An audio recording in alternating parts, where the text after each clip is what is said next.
अस्सलाम वालेकुम students. Sir Ahmad Shah आज आपसे मुखातिब हैं थ्री स्टेट्स ऑफ मैटर से concern chapter number 2 first year chemistry.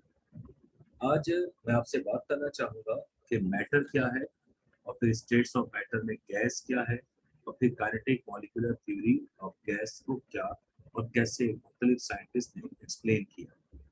ये बात आप लोग अच्छी तरह जानते हैं कि मैटर दरअसल हाँ उस शय को कहते हैं जिसका कुछ मास होगा और वो कुछ वॉल्यूम रखेगा, मींस ऑक्यूपाइड सम स्पेस। इस चीज को मैटर का नाम दिया गया। मैटर अगरचे दुनिया में 5 डिफरेंट टाइप्स के मौजूद है स्टेट्स के लिहाज से, मगर हमारा सिलेबस हमें कंपोज करता है 3 चीजों पर। नंबर 1 सॉलिड, दूसरा लिक्विड और फिर गैस। आप लोगों ने पिछले लेक्चर में ये बात समझी हुई है कि आइस एक सॉलिड, हीट करने पर वाटर में तब्दील होगी, लिक्विड बना, मजीद गर्म करने पर स्टीम में कन्वर्ट हो जाए और जब हम इसी को रिवर्ट करेंगे तो स्टीम ठंडी होकर कंडेंस होकर लिक्विड और फिर ये लिक्विड बेटा फर्दर सॉलिडिफाइज होने के बाद आइस में तब्दील हो जाता है। रिवर्सिबल प्रोसेस होता है, तो डिफरेंस ऑफ टेम्परेचर के जरिए ये काम हम और आप कर सकते हैं। आज मैं आपसे बात करना चाहता हूँ कि kinetic molecular theory of gas क्या है। बेटा इस थ्योरी को डिफरेंट साइंटिस्ट ने अपने अपने लिहाज से मैनेज किया, मगर फिर मैक्सवेल और बोल्ट्जमैन ने बेटा इन तमाम को कंबाइन करके गैस लॉस के अप्लाई करने के काबिल बना दी। सबसे पहला जो पॉइंट है वो जाहिर करता है कि gases consist of very small particle called atoms और molecules, right? The molecules of a given gas are identical and have the same mass. यानी किसी भी एक गैस के जितने भी एटम्स हैं या मॉलिक्यूल्स हैं वो सब के सब केमिकली आइडेंटिकल होंगे, उनका मास सेम हो। जबकि नोबल गैसेस पीरियोडिक टेबल के ग्रुप नंबर 8 में जो एलिमेंट्स मौजूद हैं यानी helium, neon, argon, krypton, xenon and radon, ये गैसेस को इनर्ट गैसेस, नोबल गैसेस और स्टेबल गैसेस का नाम दिया जाता है। ये मॉलिक्यूल्स फॉर्म नहीं करती क्योंकि ये स्टेबल है, लिहाजा ये एटम बेस करेंगी और इन एटम्स को हम मोनो एटॉमिक मॉलिक्यूल्स का नाम देते हैं। लिहाजा मैटर में मौजूद गैस छोटे छोटे पार्टिकल से मिलकर बनी है जिन्हें आपने एटम्स या फिर मॉलिक्यूल्स का नाम दिया।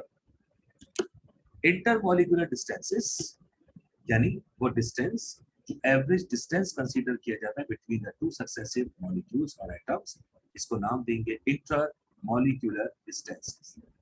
इंटरमॉलिक्यूलर डिस्टेंसेस में आपके लिए मेरे पास तो सबसे अहम बात है कि the distance between the molecules is very large and the forces of attraction are weak, even negligible. इसको हम एमएफपी भी कहते हैं, mean free path intermolecular spaces और डिस्टेंसेस भी कहा जाता है। उसके बाद movement of molecules.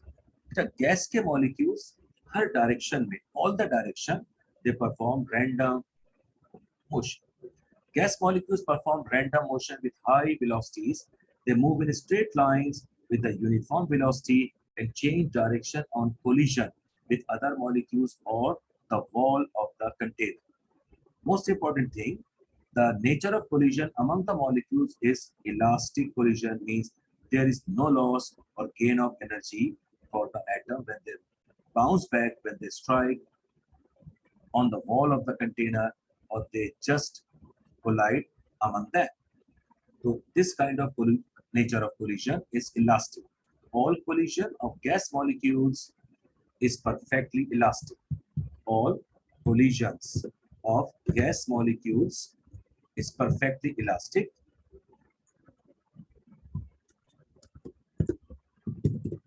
Perfectly elastic. Hence, there is no loss of the kinetic energy of a molecule. The average distance between two successive collisions is called mean free path.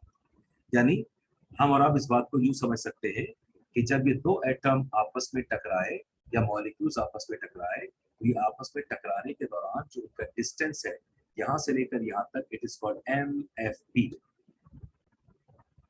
Number 5, kinetic energy. आप लोग ये बात जानते हैं, average kinetic energy, इसको half mv square कहते हैं, और the gas molecules is directly proportional to absolute temperature, means Kelvin temperature. This implies that the average kinetic energy of molecules is the same at a given temperature. लेकिन temperature increase करेंगे kinetic energy increase हो जाएगी, temperature decrease करोगे kinetic energy decrease हो जाया करती है। The last one, the pressure of a gas is caused by the collision of molecules with the wall of the container। लिहाजा जब ये गैस के पार्टिकल कंटेनर से टकराकर वापस आते हैं, ये कोलिजन आपने पढ़ा था इलास्टिक कोलिजन कहलाता है, और इसके आपस में टकराने और बर्तन की दीवारों से स्ट्राइक बैक होना, बाउंस बैक होने को इंटरनल प्रेशर या गैस प्रेशर का नाम दिया जाता है। तो the pressure of a gas depends on kinetic energy and the number of collisions per unit area. अब हम आपको एक वीडियो की, अच्छा, इस वीडियो क्लिप से पहले एक और पॉइंट को समझिएगा कि आपके सामने दो पिक्चर्स मौजूद हैं कि टोटल वॉल्यूम जितना भी गैस को स्पेस मिलता है उस सब के सब स्पेस को ऑक्युपाई करता है, लेकिन जब हम प्रेशर अप्लाई करेंगे तो ये तमाम के तमाम गैस के मॉलिक्यूल सिमट कर एक छोटी सी जगह में आ सकते हैं। तो कह रहे हैं the actual volume of the molecules is negligible as compared to the total volume of a gas. The most of the volume of gas is empty, which makes compression of gas easily. लिहाजा gas के molecules का अपना volume gas के volume के comparatively negligible हुआ करता है। अब हम आपको ये 7 पॉइंट्स के बाद लेकर चलते हैं वीडियो क्लिप पर, जहां पर आप लोगों ने देखना है कि किस तरह से ये तमाम के तमाम मेन पॉइंट्स को मेंटेन किया गया है, आपको एक्सप्लेन किया गया है।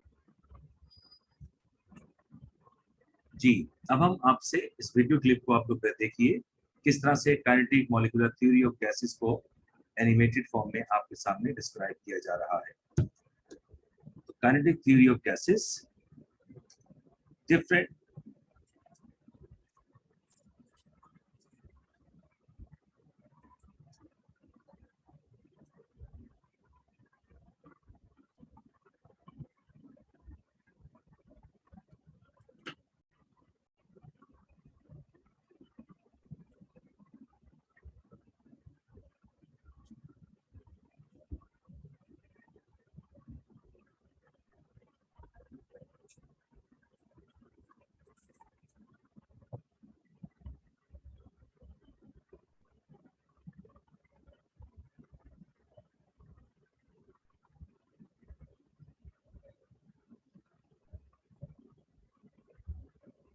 जैसा कि आपने अभी पॉइंट नंबर 1 देखा था कि किसी भी गैस के तमाम एटम या मॉलिक्यूल एक जैसे साइज के होते हैं।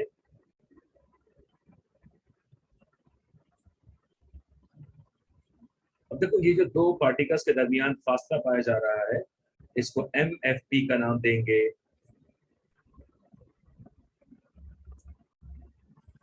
और देखिए गैस के पार्टिकल के दरमियान डिस्टेंस बेहद बहुत ज्यादा होती है, लिहाजा उनका वॉल्यूम नेग्लिजिबल होगा।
इस बेटा गैस के पार्टिकल्स का जो उनकी ग्रेविटी है, उनका वेट है, इतना कम होता है कि ग्रेविटी उन पर अफेक्ट नहीं करती है।